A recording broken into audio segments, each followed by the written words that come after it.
Welcome sa Dries TV. Kung interesado ka sa ganitong news, huwag kalimutang isubscribe ang ating YouTube channel. Maraming salamat! Welcome po ulit sa ating panibagong update tungkol kina Kim and Paolo Abilino. Sa bawat update natin, tatalakayin natin ang mga pinag-uusapan sa mundo ng social media tungkol kina Kim and Paolo Abilino. Kaya naman kung hindi pa po kayo nakasubscribe dito sa ating channel nako, i-click nyo na po yan and isama nyo na din ang bell button.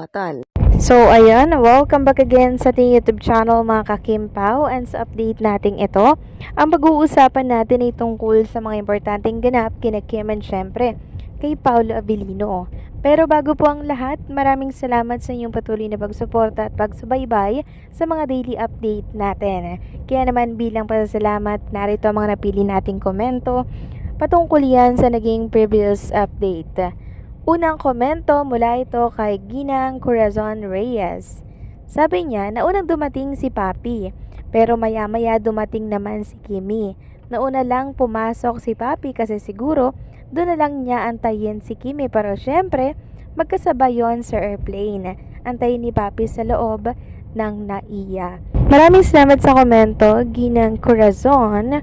Yes, tama po kayo dyan, Nauna si Paolo Abilino at mag-aantay po yon sa loob. And lagi naman pong ganun yung setup nila, kung sino po yung mauna, sa loob na lamang po nila aantayin ang isa't isa. Meron kasing ibang mga nagsasabi na pag hindi nakita si Kim and Paolo Abilino na magkasama, hindi sabay, may tampuhan at kung ano-ano pa. Kaya naman dito pa lang sa update natin, nililinaw na natin na sa loob nag-aantayan si Kim and Paolo Abilino, kasi kung sa labas sila tumigil doon, edi pinagkaguluhan sila mga kakimpaw ng mga fans, 'di ba? Sa halip na secure na sila sa loob, eto pa at tudumugin sila ng mga fans. So okay na po 'yon na doon na lang sila magantayan sa loob. Next comment naman mula po ito kay Ginang Norma Dayag. Sabi niya, yes Dries, bakit di sila magkasabay sa airport? Kaya wala siya sa showtime, Dries. Totoo ba na nakabati na sila ni Kim at Lakam? Wow! If ever na nagkabati na sila, para masaya na kaming mga seniors per Kimi, may the Lord continue to pour blessings to Kimi and Pao for their future, and Lord, our prayers will soon be granted. Even di mo na sila magpakasal, kasi I have strong imagination and illusion na kasal na secretly. Di magagawa ng magjowa lang ang nakikita ng fans at kami na seniors, mga gawain nila yon. Pagsama ni Kimi sa Amanpulo at sa Baguio. There's, if you are going to analyze all these things, then you may conclude that there is deep relationship between them.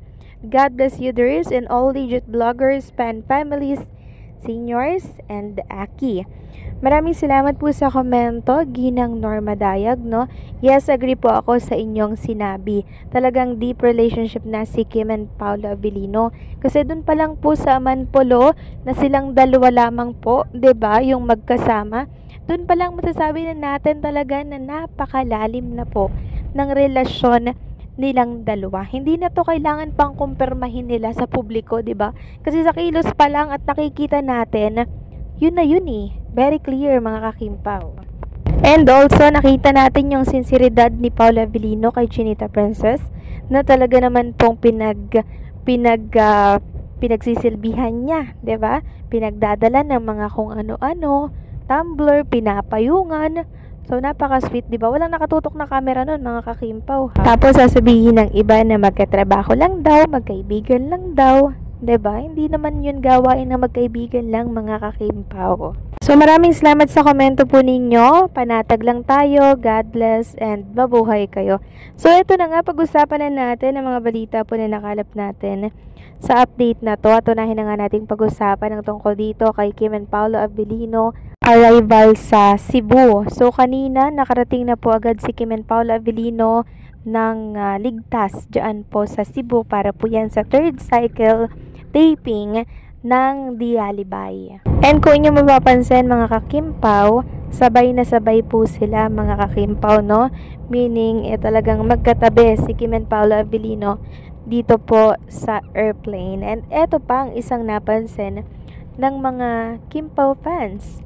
Yung tungkol po sa bag na nakasakbit, no, dito po kay Paolo Avellino. So napansin kasi nila na ang tatak ng bag ay Prada, no? So si Kim po, mga kakimpaw, yung mahilig sa brand ng Prada. Kaya marami po ang nagtatanong kung itong bag daw ba na to ay regalo ni Chinita Princess kay Paula Avellino. So ito yung mga komento ng mga Kim Pao fans, oh. OMG, pumaprada na si Kuya. Sabi pa ng isa, di ba ate Free, instead kay P, ako titingin, iba napansin ko eh. Doon talaga ako sa backpack niya. Sabi pa ng isa, feeling ko gift ni Kim.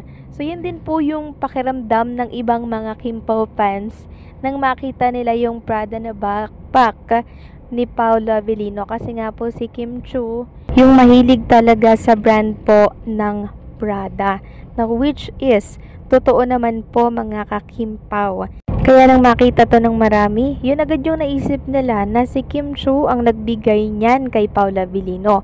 Kasi kung inyong matatandaan, meron pong interview si Paula Avellino, 'di ba? Kung ano daw yung gustong regalo ata 'yon, 'di ba? Sabi niya naman hindi daw siya materialistic na tao, kung ano lang daw yung importante, yun lang daw dapat, no? Tapos sabi ni Chinita Princess na ang hirap daw pong regaluhan ni Paula Avellino kasi ang hirap daw pong mag-isip ng ireregalo kay Paolo. Kasi yung gusto ni Paolo Avellino, yun talagang magagamit niya lang talaga. So, itong backpack, magagamit niya talaga mga kakimpaw. And nakita natin kanina, di ba, na suot-suot, gamit-gamit ni Paolo Avellino, yung Prada na, let's say, regalo ni Chinita Princess. So, alam naman natin, pag Prada, sobrang mahal niyan, mga kakimpaw. At deserve naman yan ni Paolo Avellino. Kasi pag nagre-regalo din siya, milyon-milyon, di ba?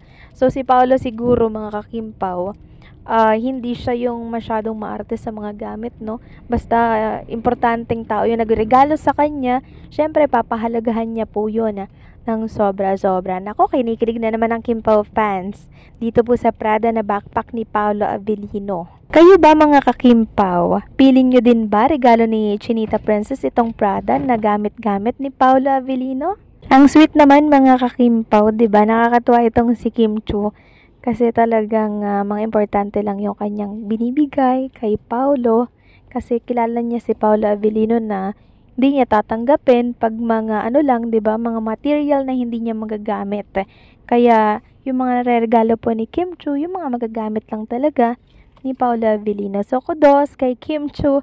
Ganun din syempre kay Paula Avellino. So, anong sa inyo dito mga ka-Kim Pao? Please comment down below.